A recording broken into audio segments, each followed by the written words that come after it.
We have ignition. Strap in. You're about to listen to. Welcome to the NBZ podcast. Everybody says, who does he think he is? I just told you who I thought I was. NBZ. I just told you. That's who I think I am. I'm a terrible person who's come to believe unforgivable things.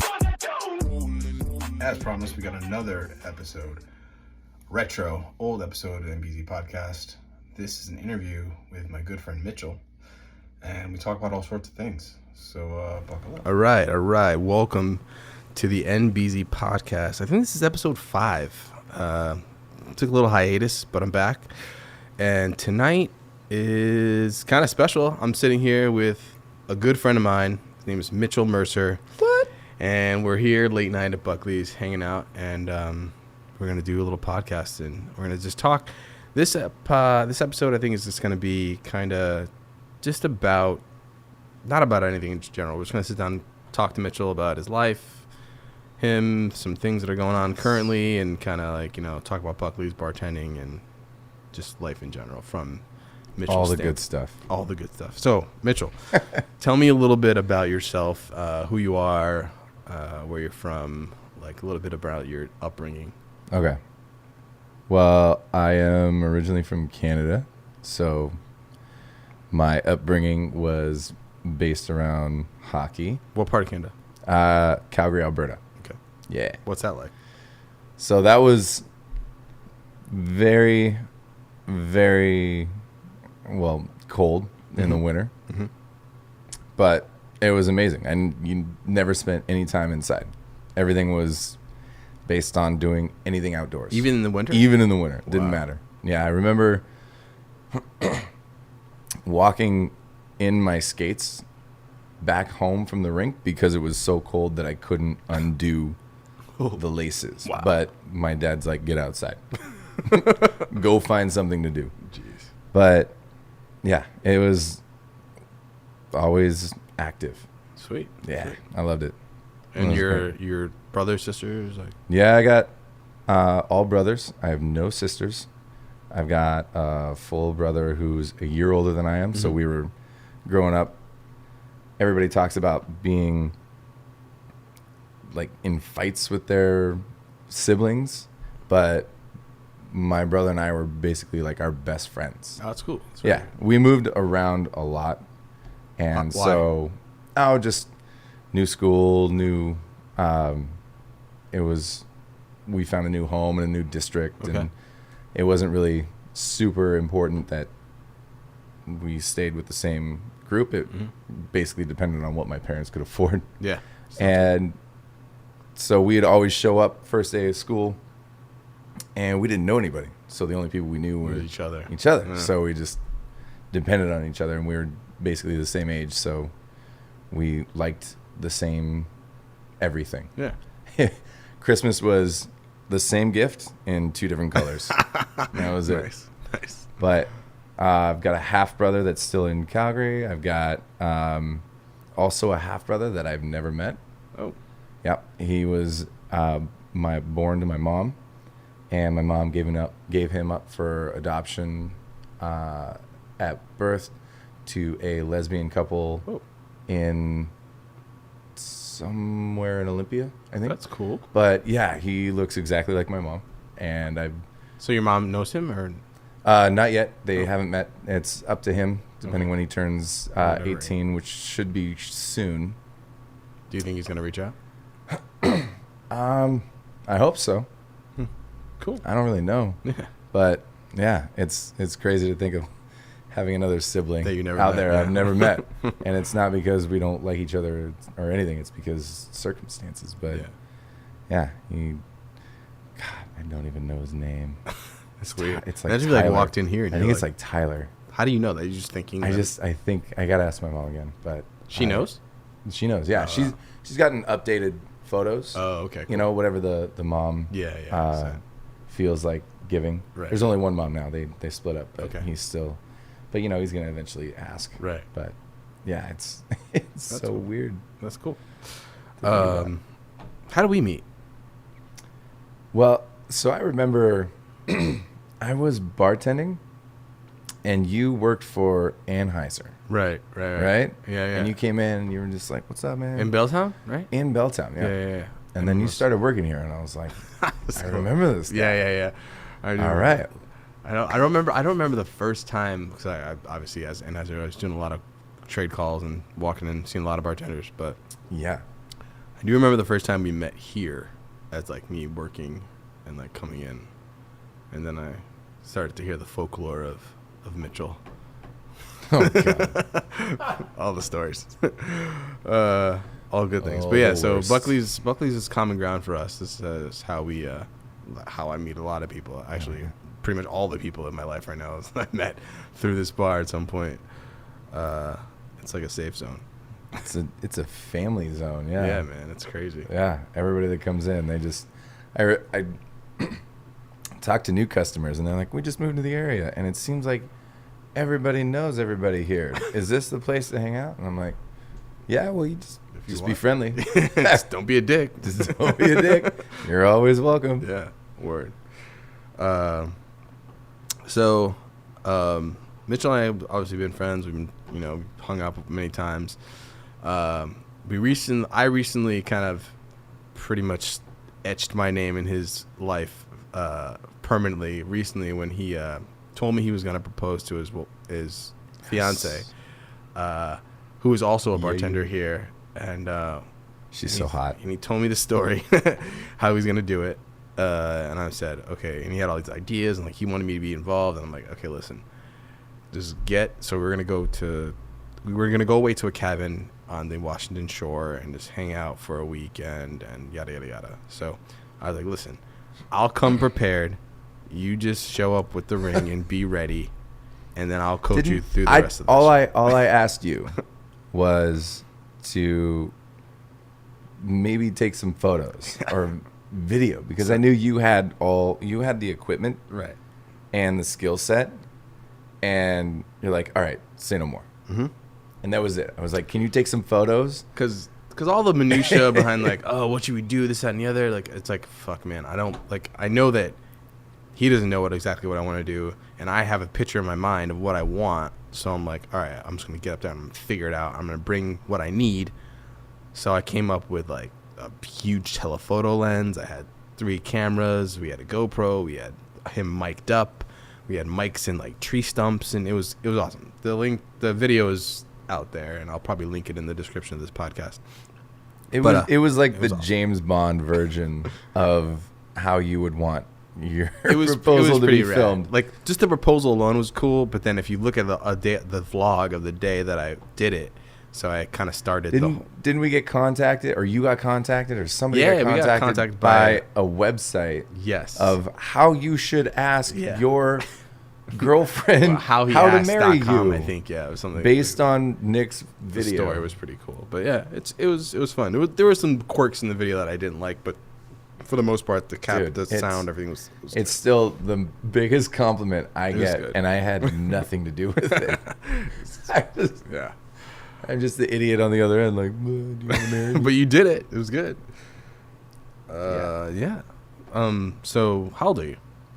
32. 32.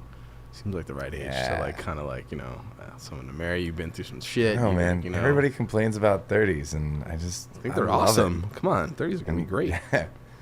My 30s I stumbled out of the gate, but yeah, it's hit the ground running. It's still better than my 20s. Hell yeah, miss. Way better than my teens. Oh god, man. Speaking of that, since we're both kind of getting old, what are some of the changes you've seen in yourself from 20s to 30s? Well, I have no hair. Okay. My gut is not going away. And normally I can just like run a block and be right back into shape the way I was expecting to look. And today I got on the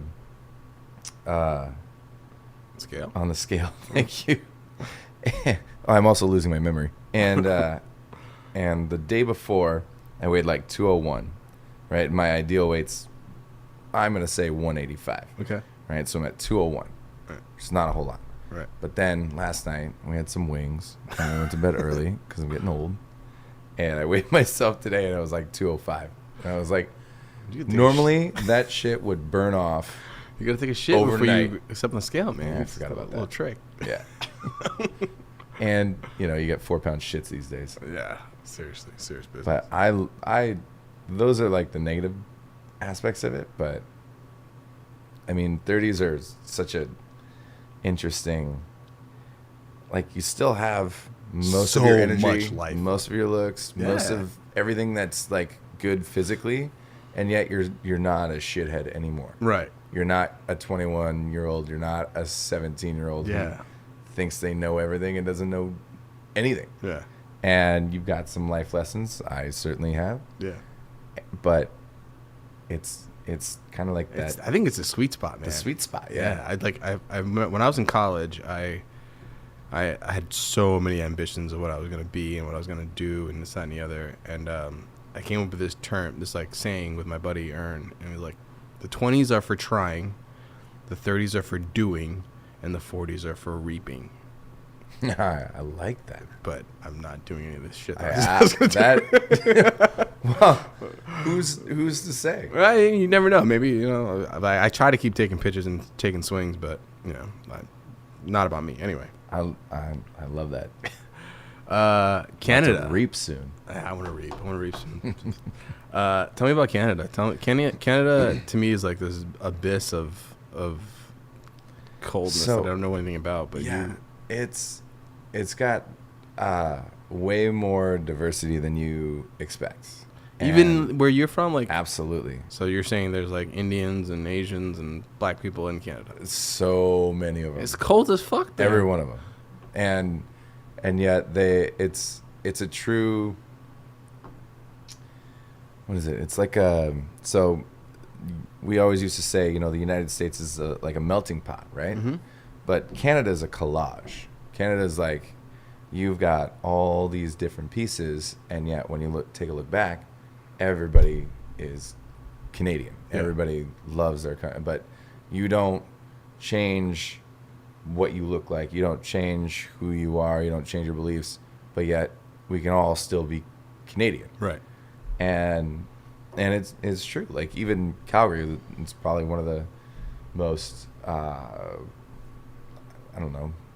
conservative places, Mm-hmm. and yet it's still leaps and bounds progressive and still forward thinking, even though compared to the rest of the country they're still pretty on the conservative side. But Yeah. I mean, I got to be honest, I've been Americanized for the last. How long you been here? I'm 32. Yeah.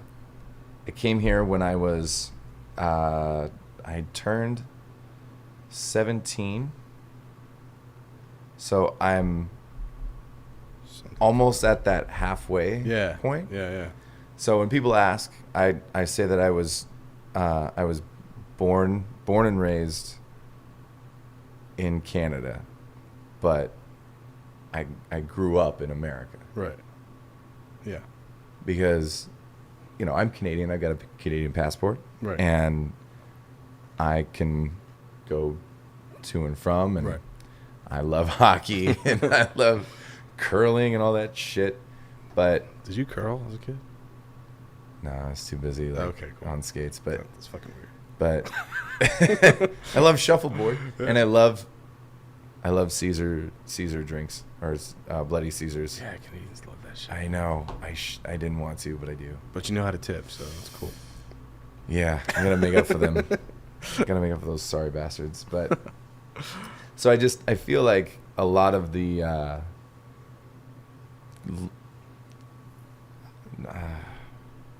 I don't have an accent.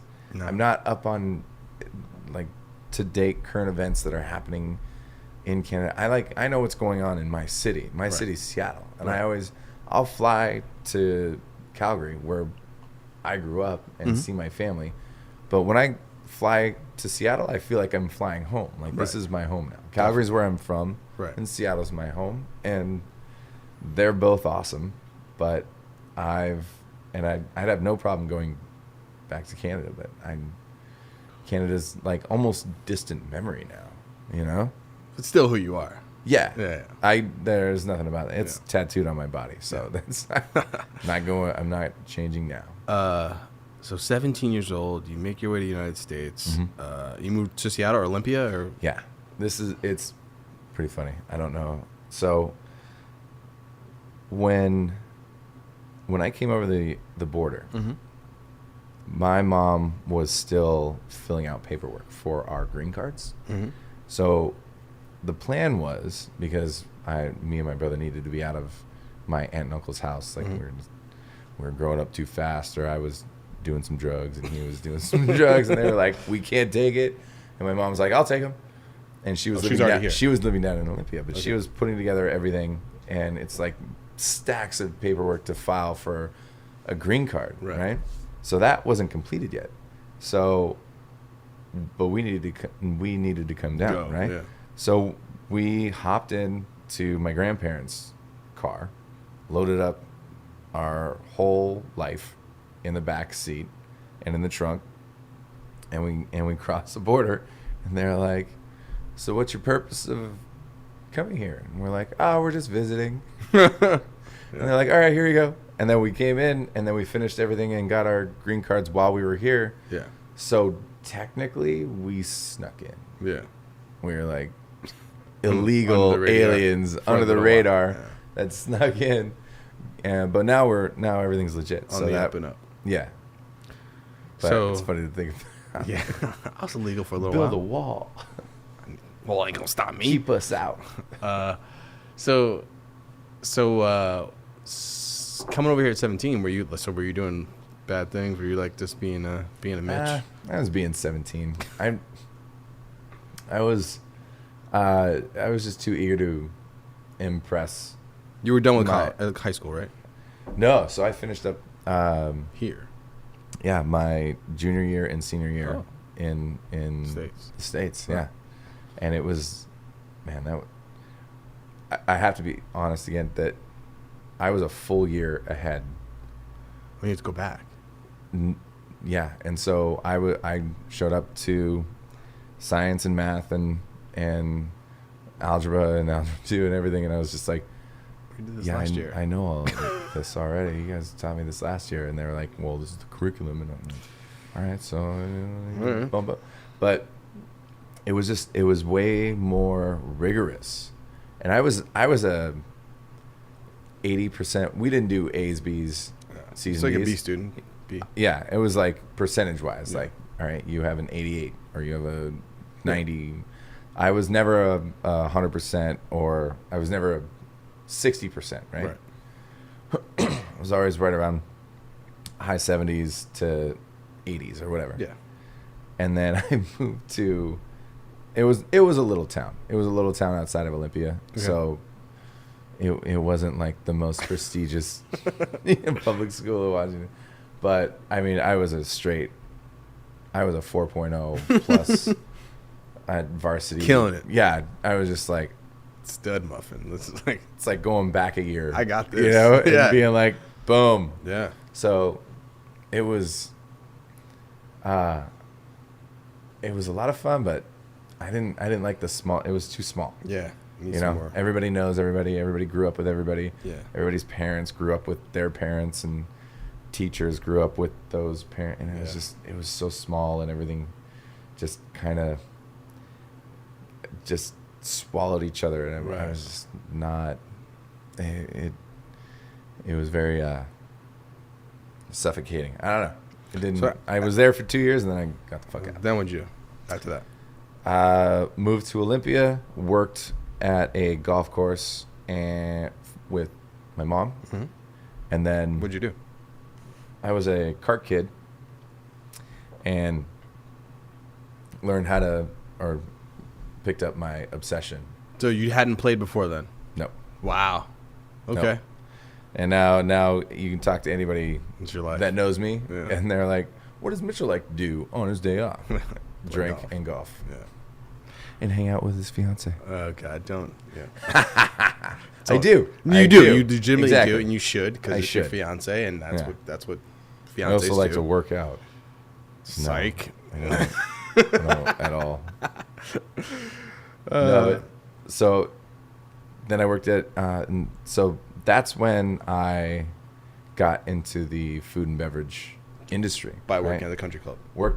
I worked at at the Golf course. at the golf course as a cart kid. Yeah. I got my buddy Anthony, not Anthony, Anthony, a job as a waiter in the catering area, and he came down once our paychecks came out, and he like throws down this massive paycheck, and I look at mine, and I've worked half the fucking hours that he worked, and he's making double the amount of money that I'm making.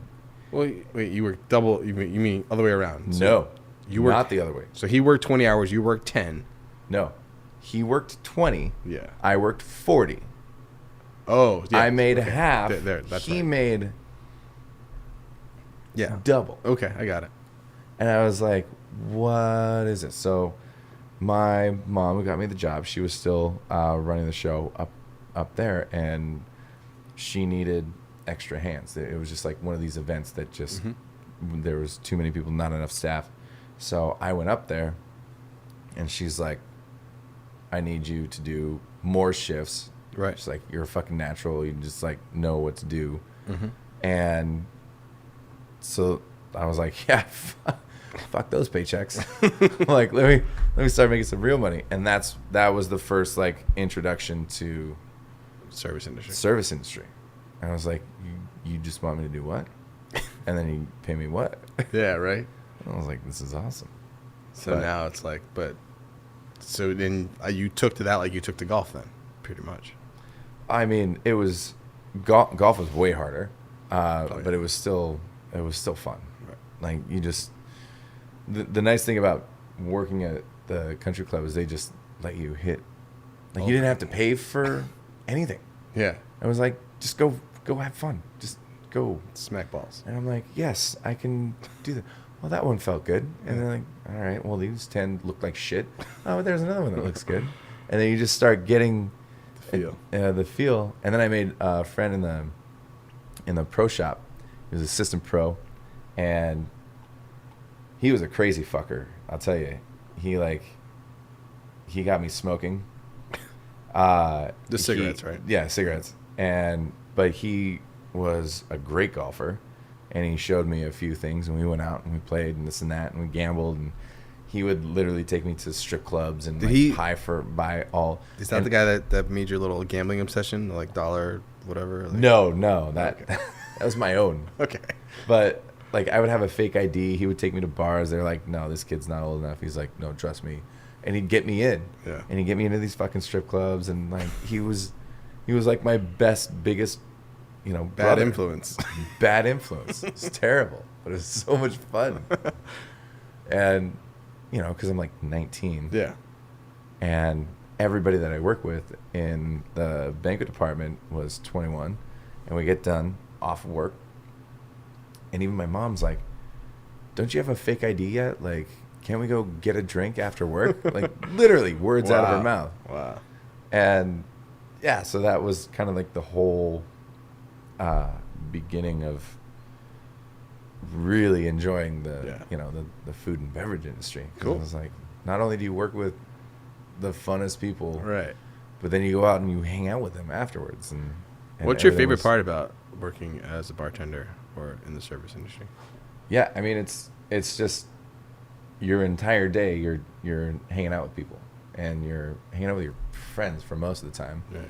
At Buckley's, I understand that there's a lot of jobs in this industry where you want to strangle every customer that comes in, but we are lucky enough Super lucky. to work at a place where you're just like hanging out with your buddies. It's not work. You're working with your buddies, Yeah. and then your customers are your buddies.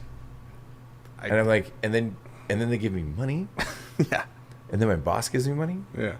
It's and then it's hard to beat, clock man. off, and you have some beverages and blah blah blah. And I'm like, yeah, it's hard to think that you'd want a different gig. well, it's also dangerous because you get, Yeah. next thing you know, you're 32. Yeah, and then it's like, yeah, like me. But like, it's, I've been here for 8 years. yeah, so you've been here for 8 years, yeah? 8 years, yeah. left for a little bit, but What's your most fondest story of this place? The best story of Mitch and Buckley's. God, it's got to be Super Bowl. Seahawks Super Bowl. Seahawks Super Bowl. I remember that day because it was just like I was. So you were bartending in Belltown. Yep, I was bartending in Belltown. I was bartending with what was it? It was 4 of us: Ryan, Zach, and Jordan, and myself. And I remember because I had just gotten out of that terrible relationship. No names. It was still freshly like single, but man, we were just killing it all year. And I one of the best parts is I had a friend that went to Vegas and asked me if I wanted to put money on the Seahawks. Yeah. Earlier in the year, before the season had started, and I'd never bet any money in Vegas before in my life on a team. Yeah. And I was like, yeah, to win. Like, I think it was either $25 or $50. Yeah. And the guy's like, no, you can bet them to like go to the Super Bowl, and you don't have to bet them to win. I'm like, no, they're gonna win this year, and they fucking did. That's awesome. And yeah, I remember that night being so like crazy chaotic, but the game itself was so it was over before it started. Snap. It was the most least stressful, Yeah. stress-free game Yeah. I've ever watched a Seahawk game happen, and it was the Super Bowl. So to kind of paint a picture for people who don't know Buckley's and might be listening to this and hear me talk about Buckley's all the time, it's Buckley. We're talking about Buckley's Belltown Imp specifically. So the same night that Mitchell was talking about, I was bartending in Buckley's Queen Anne with Sarah behind the bar there, and it was an equally chaotic night. It was awesome. I remember it, like I could tell you details. Shaggy working with you? Not behind the bar. It was just me and Okay. Sarah. He was working that day. But All right, maybe there was another time when he was working and he was like ringing the bell. at the Oh, wrong time. Shaggy rang the bell when somebody scored the wrong touchdown. Yeah. Like the other team scored. He's like, "Yay!" I don't know Like, what I'm the doing. fuck? Anyway, but let me just describe for you. Like in Belltown, this place is it's a building that used to be the MGM studio. They used to hold their 35 millimeter reels here. It's a vault. It's big. It's run. It's not. I wouldn't say it's a dive bar, but it's not a pristine bar. But it serves its purpose well. We have lots of TVs, but people don't come because the food's great or the chairs are sweet or the bathroom's nice. They come because the atmosphere here during a game is unmatched like any other in this city. The crowd, the people, the cheering, the bar, everything on a Sunday when you're watching the game and it's a good game and playoff is way more intense than normal regular season is something that is palatable. The energy, it's just amazing to be here when it's packed on a Seahawks day. Mm-hmm. So I don't know, Seahawks Super Bowl win, it's like doubly fucking crazy. Well, because we don't work at Buffalo Wild Wings. Nah, yeah, we have a boss that's just like losing his mind and counting the amount of people that he wants to buy shots for, and at the same time, the greatest moment of my Buckley's career was standing on top of that dishwasher and spraying everybody with champagne. Yes, that happens. And I remember when they won. We have video. It's on my Instagram of when we won the NFC Championship to lead to that game. And I remember us spraying everybody, running around. It's amazing. It's an amazing time. Yeah, there's been birthdays, there's been celebrations, there's been going away parties. All sorts of shit that happens. Every number of event that happens at this bar. And sometimes, honestly, one of the other best nights I've had personally was when Osama bin Laden was shot. That's true. They made the announcement. I remember that Sunday I came in. Everybody came in. To the bar, yeah, and you were and busy. We're like, and this, there was a couple guys that were like, tense amount of money. we need another round of shots for the entire bar. They were buying rounds of shot. And everybody was just, and I was playing America. Fuck yeah. Like it was one of those bizarrely, like, significant nights that I remember working. It's like solidified in your mind. Yeah, it's like. I'm like, yes, this is it. Yeah, you couldn't pull this off at Tavolata. No, you could like things we do here. You couldn't pull off anywhere else. You can't go down to Local 360 and spray champagne in customer's face. No. And people would love it. Like, yeah, woo. Like, but anyway, so yes, Buckley's is a great place. We get off work, we hang out, we have drinks. Mitchell, wait, hold on. Do we need to pause? Do we need to pause for a refill? Yeah, if you want to.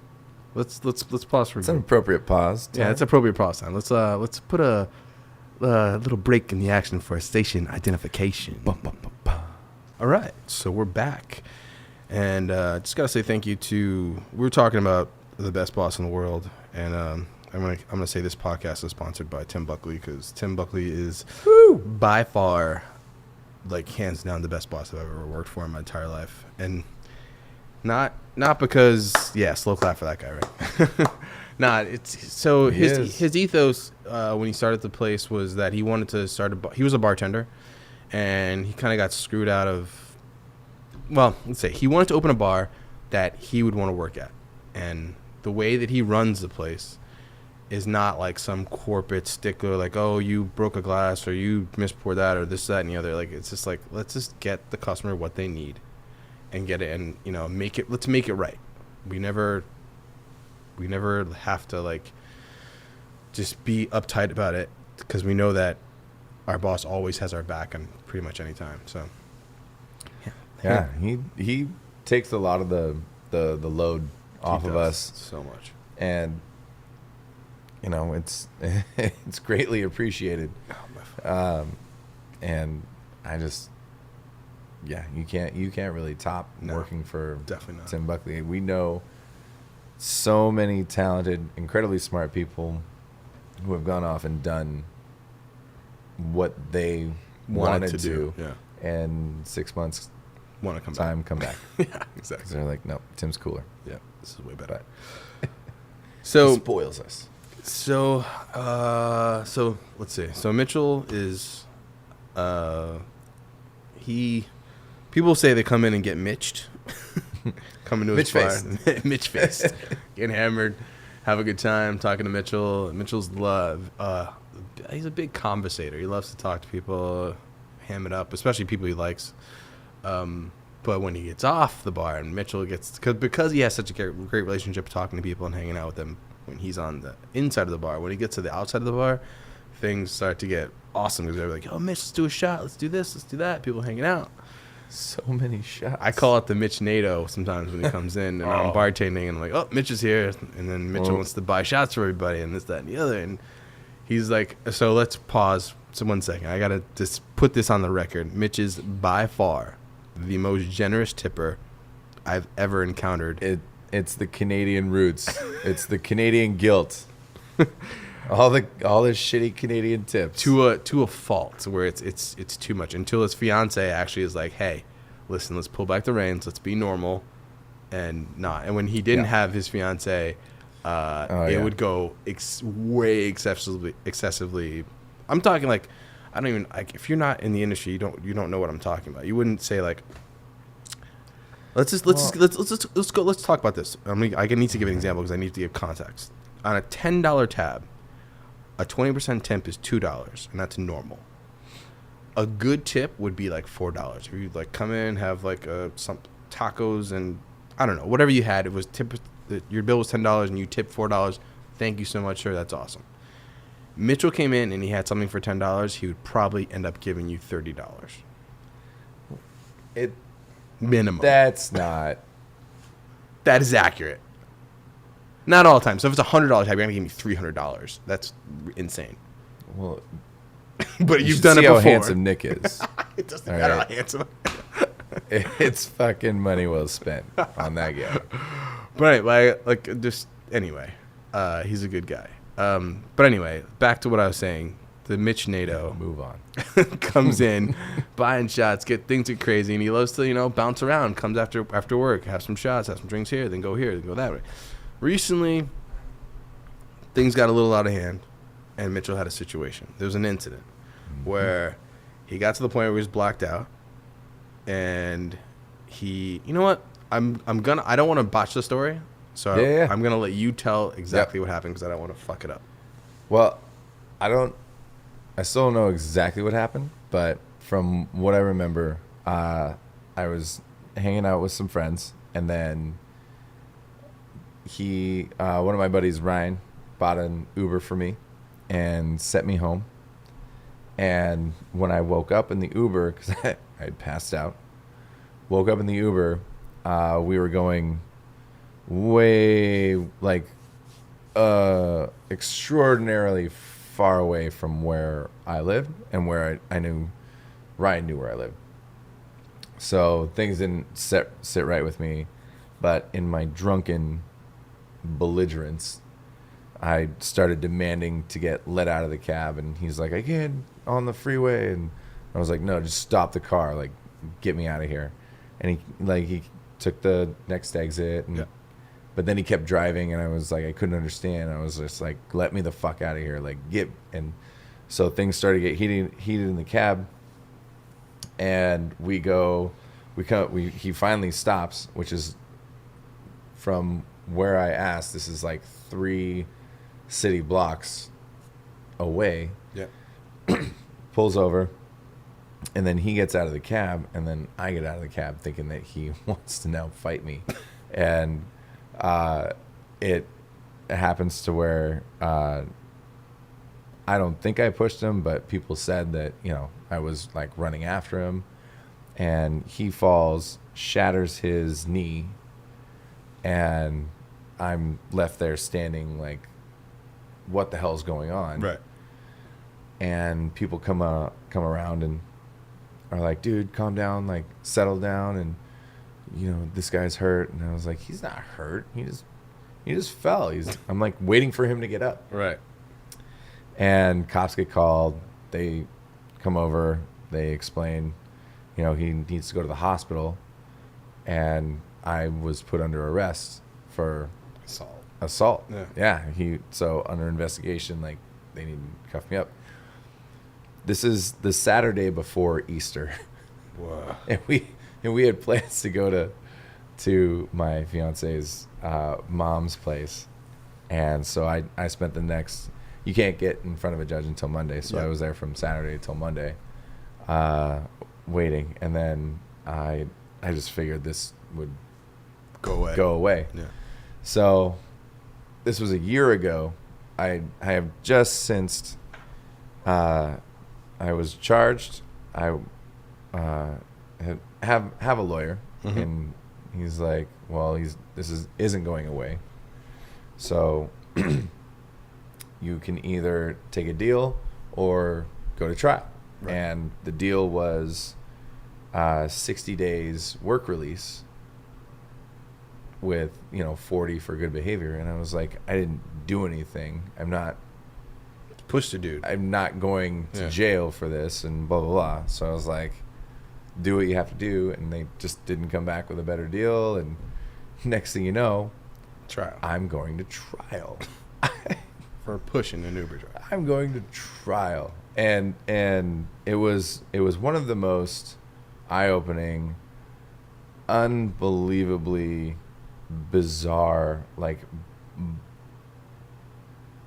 mind out of body experiences that I've ever had in my life. Why so? Because you watch Law and Order. Yeah. You look at it as a show. And it's fictional. And they've got people that you recognize, and Ice-T shows up, and you're like, all right, this is just for fun. Mm-hmm. And then I find myself in front of a judge, in front of 12 of my peers. I've got a lawyer. There's a prosecutor. There's cross-examinations. There's, like, objection, Your Honor, sustained, and, like, all this crazy shit. And then I take the stand, and I have to explain the whole thing, and my lawyer's walking me through it, and I'm just like, I'm looking at myself from out of, like, this is my life. I'm like, what the fuck is happening right now? Holy shit. So it ends up to where I wasn't charged with second-degree assault, which possibly meant I could get deported. Holy shit. Yeah. I got charged with the lesser degree, third degree, which is basically like getting in a fight with a bus driver. Yeah. And it's still considered a felony. So now I gotta do work release. But here's the So you have a felony on your record forever. yeah. Fuck. Yeah. I know. Silly old Canadian. Getting too drunk. All right. I know. But it was funny because the judge sentenced me to 75 days work release with whatever that, I don't know the math, but it's like 50-ish. Where if I would have taken the deal, You would have gotten 40. I would have the same Little more thing than a month. without the whole trial. But Yeah. and I was like, I didn't do anything. But they looked at it and were like, there was an intent to hurt him, but there was like negligence, and his knee Yeah. hurt. Busted up. But I was like, Circumstances. yeah. It's such a bizarre, So now that you're through it and it's done, yeah. what does it feel like? Like, do you feel... Oh, with the, I'm saying you in general, like, just you feel about the whole situation, like... yeah, so I still have to do the work release, which is going to be... Which is kind of like, pause. Work release when you're which we just described, like, 5 minutes ago, was awesome. Yeah. It seems like it's not, like... That could be like going home to a bad girlfriend. Like, No, not at all. I know, but you're going to go... You get to go to jail, right? So I leave here, I go home but- to my wife. You go to a cell. Like, it's like Yeah, but it's not like... 12 hours. 12 hours. It's not like a cell. What is it? It's...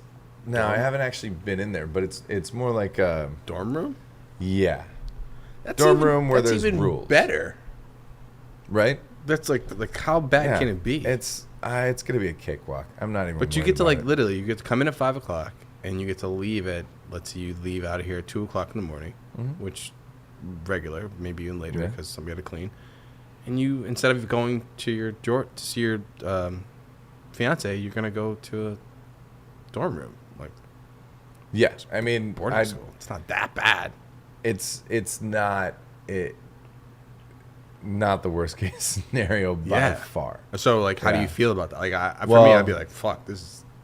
Yeah, I mean, it's not ideal, right? Because I spent a lot of money to get Yes. with a lawyer to, like, not have any of this. Right. And so it's one of the things that I've am going to take as a Takeaway? like very, very important life lesson, right? Because there are times when you can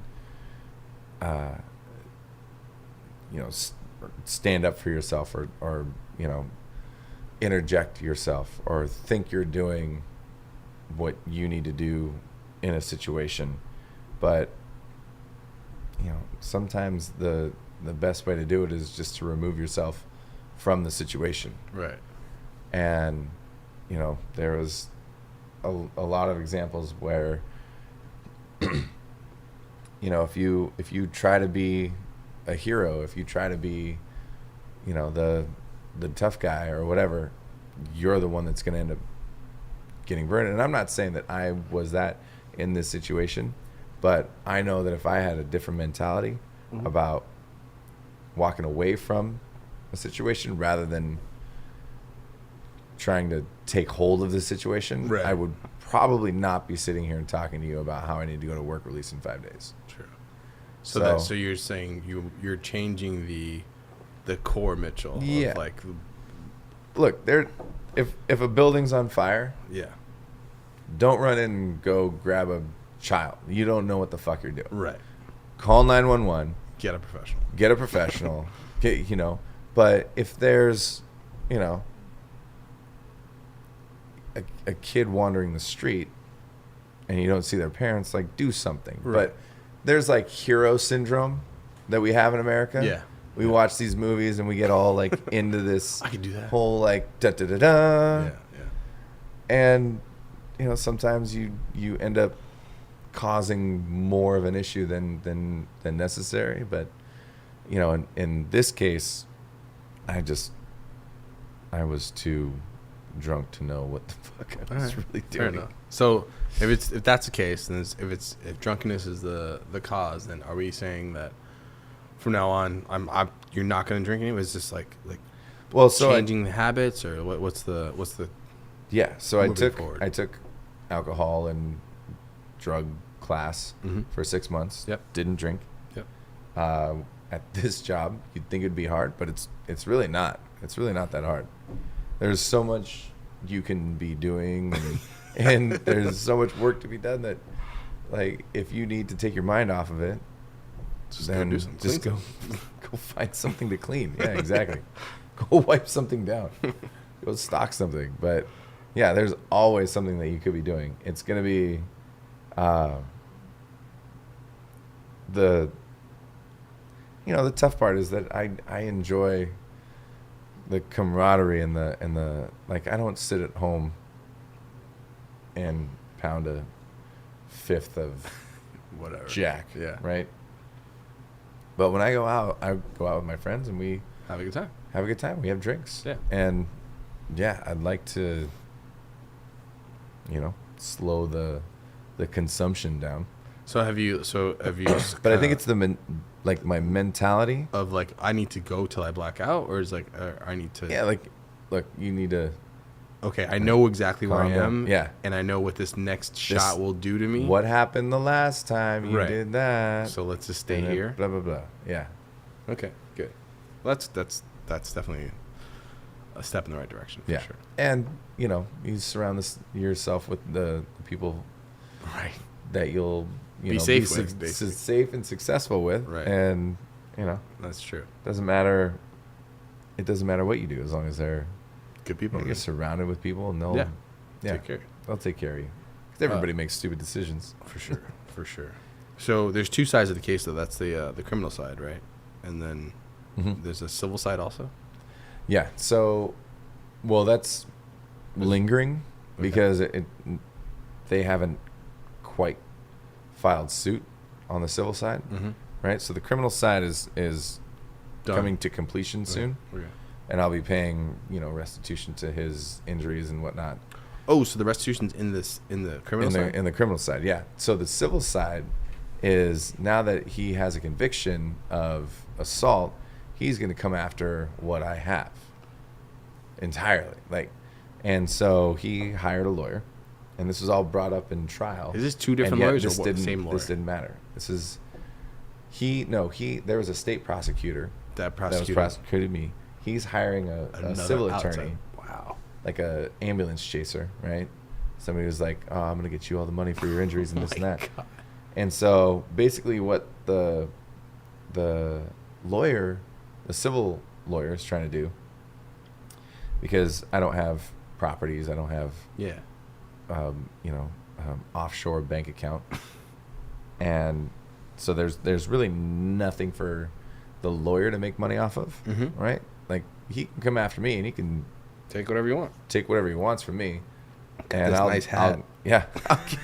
here's $35, but he's not going to. So what he proposed in an actual letter that my lawyer gave me, and he brought it up, he's like, you could, there's a legal term for this that I can't remember, but it's basically like saying in Washington State, you're as a bartender, as a restaurant, you have third party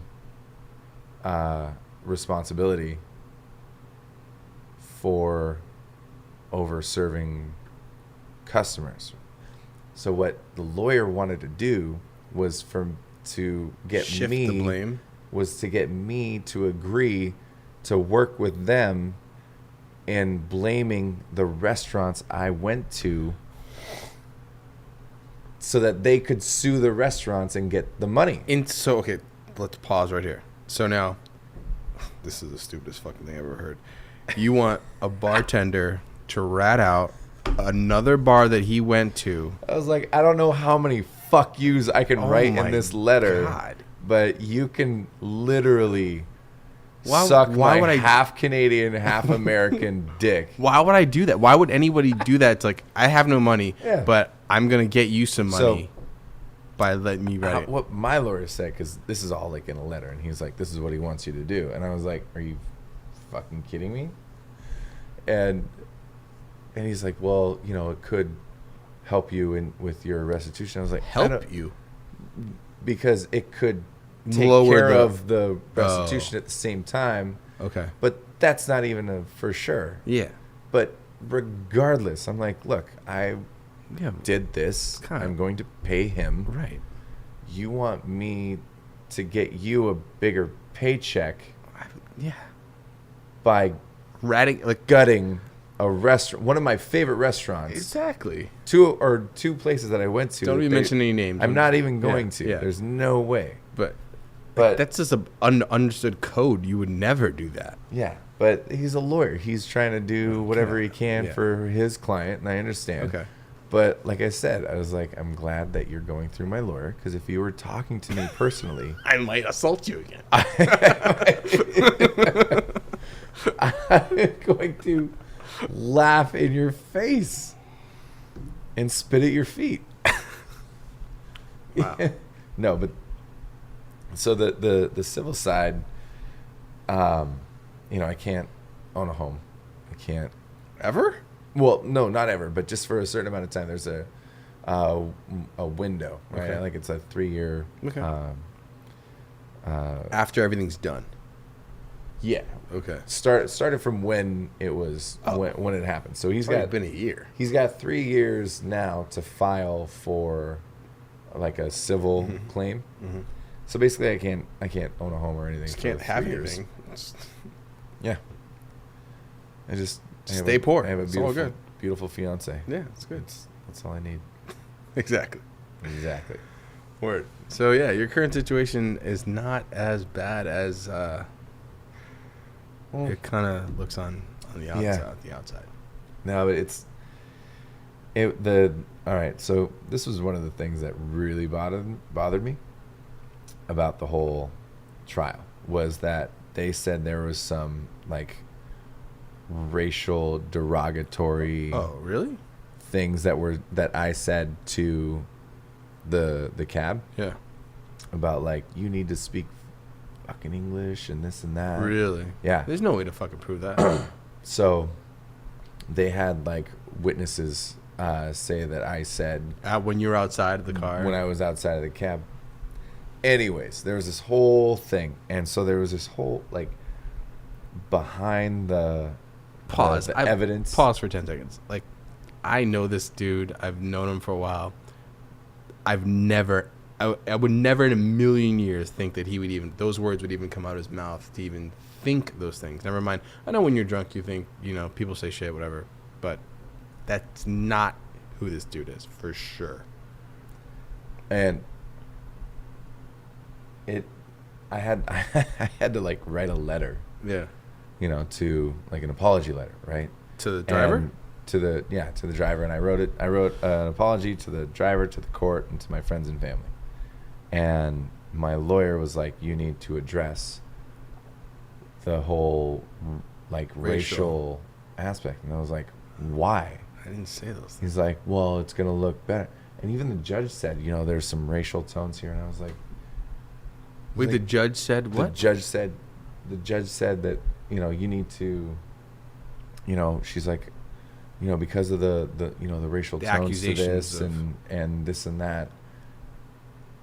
I was like, I literally blacked out what she said, because I was like, so I have to stand there, read this apology letter, and explain to people how I'm so sorry about any and all racial slurs that I have said or may have said.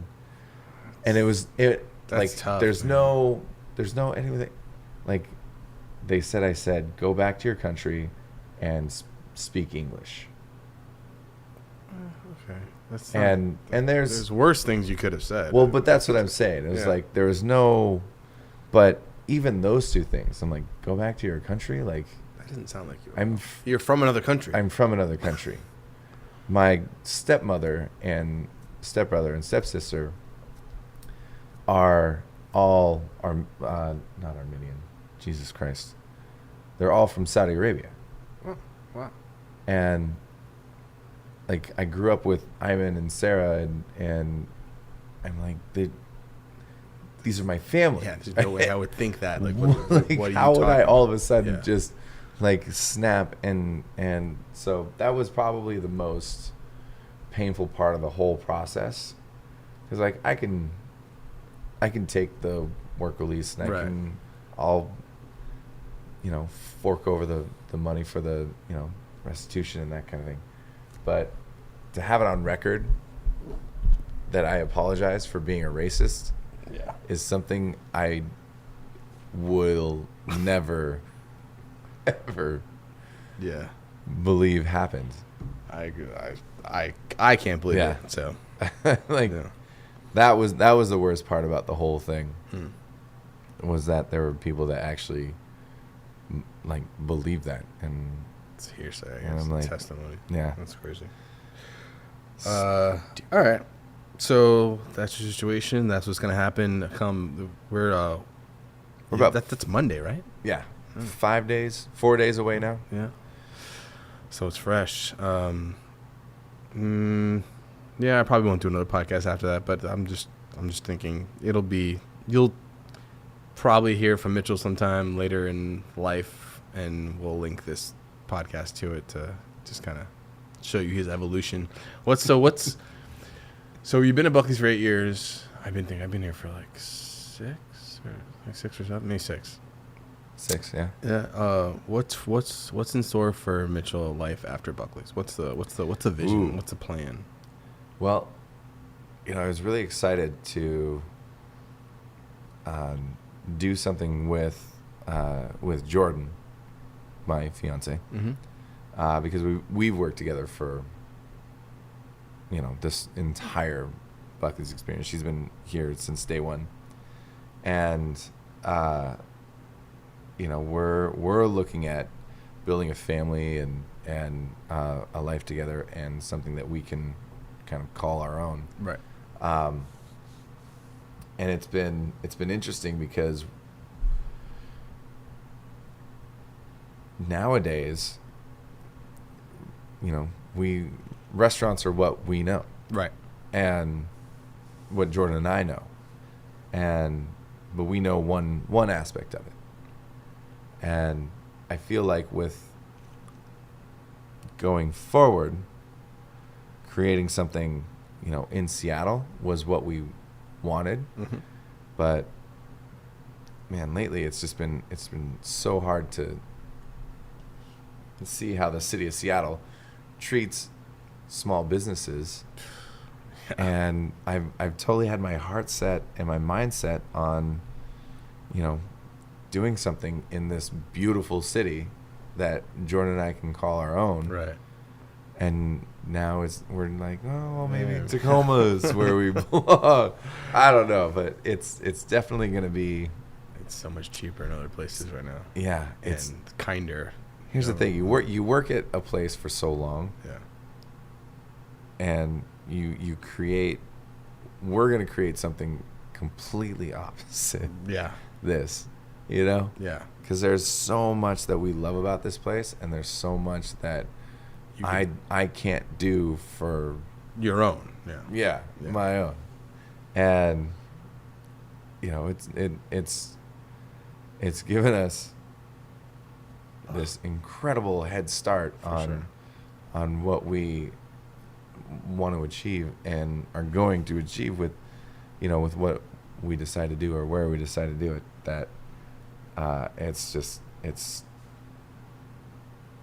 the one thing that I'm like truly looking forward to. And Sweet. Like, so Looking to build on. a bar, or like what's like, well, obviously I know it's still up in the air. You're still like talking. still up and, in like, the air. And it's like, you have And- nothing formal, no plans, no anything, but like, are we talking like, No business plan, no nothing. what's the idea? Like, what's the concept? There's Because obviously it will change. But yeah, it's gonna change. So I've been reading a bunch of articles and this and that, and what's really working these days, and what's not working, right? And one of the things that we're seeing is that the sit-down restaurant is going away, and it's because purely the cost to do business these days is astronomical. Right. So what's happening is the prices of dinner and drinks and everything cannot stay where they are to support a business. Right. Okay. And so what people are sort of gearing towards are like pickup counter.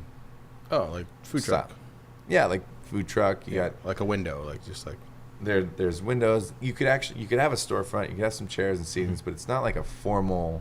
Yeah. Hey, sit we got to down, pay. Come in, air conditioning. We got to pay a heater. host. We got to pay a manager, a floor manager. We got, 12 people in the kitchen. We've got, 3 bartenders and this and that. Because the cost of daily operations alone versus what's actually coming in is break even at best. Right.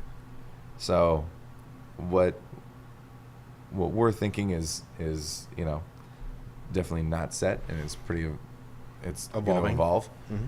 And I mean, everybody wants to make money, but you gotta be pretty lucky to make money in this Right. business. It'd be good too. Yeah. Cool. It'd be good, but I love this business. I wouldn't Sweet, man. be doing anything else. So we got a new drinking habits. We got a new marriage coming up. We Oof. have Yes, please. yes. So we got the marriage. We got a potential bar opening in the next 10 years. 5 years. Oh, word! Look at that. And so the horizon looks good after we get through this little bump. Little bump. Yeah, man. Yep. A learning experience. Then you build a little bump inside your fiance. Yes. Word. All the bumps. My bump, Lots my of bump, my bump. bump, my bump. Check it out. Anyway, so I appreciate you guys listening for about an hour here with my buddy Mitchell, and Dude, this was fun. this was fun, man. I Yeah. appreciate it. It was good. I'm I glad. gotta say, I was nervous. I wasn't sure what to expect. Yeah. You should see his setup though. It's pretty legit. It's like full on official studio tech. We're back here on booth 13 at Buckley's, and it's about 3:58 a.m. I gotta go home. I gotta go home too. Thanks for listening, guys. I appreciate you. This is the NBZ podcast, and don't forget to just be easy.